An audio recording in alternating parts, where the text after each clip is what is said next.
তোকে আমার কাছে আসতে নিষেধ করছি।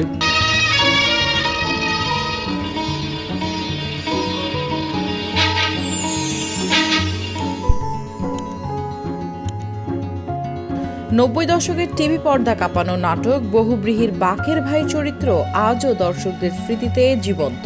নাটকে যখন বাকের ভাই গ্রেফতার হয়েছিল তার জন্য ভক্তরা রীতিমতো রাস্তায় নেমে এসেছিল, স্লোগান দিয়েছিল এবং প্রতিবাদের ঢেউ তুলেছিল।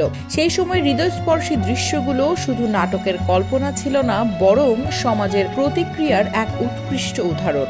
আজ বাস্তবের মঞ্চে সেই বাকের ভাই অর্থাৎ আসাদুজ্জামান নূর এক অনাকাঙ্ক্ষিত ঘটনার মুখোমুখি।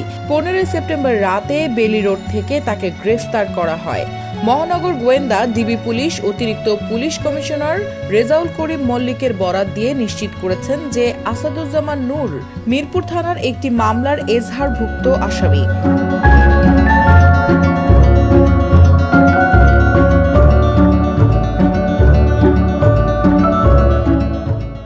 আসাদুজ্জামান নূর 1972 সালে নাগরিক নাট্য দলের সঙ্গে অভিনয় শুরু করেছিলেন।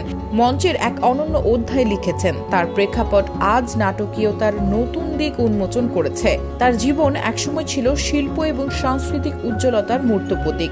মঞ্চে ৬০০টি নাটকে তার অভিনয় ছিল বৈশিষ্ট্যপূর্ণ। টেলিভিশন ও চলচ্চিত্রে তার ১১০টিরও বেশি চরিত্র ছিল চিরস্মরণীয়। কোথাও কেউ নেই নাটকের বাকের ভাই চরিত্র এবং আগুনের পরশমণিতে তার অসামান্য অভিনয়ের জন্য তিনি আজও প্রশংসিত। রাজনৈতিক জীবনে আসাদুজ্জামান নূর শেখ হাসিনার তৃতীয় মন্ত্রিসভায় সংস্কৃতি মন্ত্রীর দায়িত্ব পালন করছিলেন। ২০১১ সাল থেকে ২০২৪ সাল পর্যন্ত আওয়ামী লীগের মনোনয়ন নিয়ে নীলফামারী ২ আসনে সংসদ সদস্য হিসেবে কাজ করেছেন তিনি। তার সাংস্কৃতিক অবদানের জন্য ২০১৮ সালে স্বাধীনতা পুরস্কার লাভের সম্মান অর্জন করেন তিনি।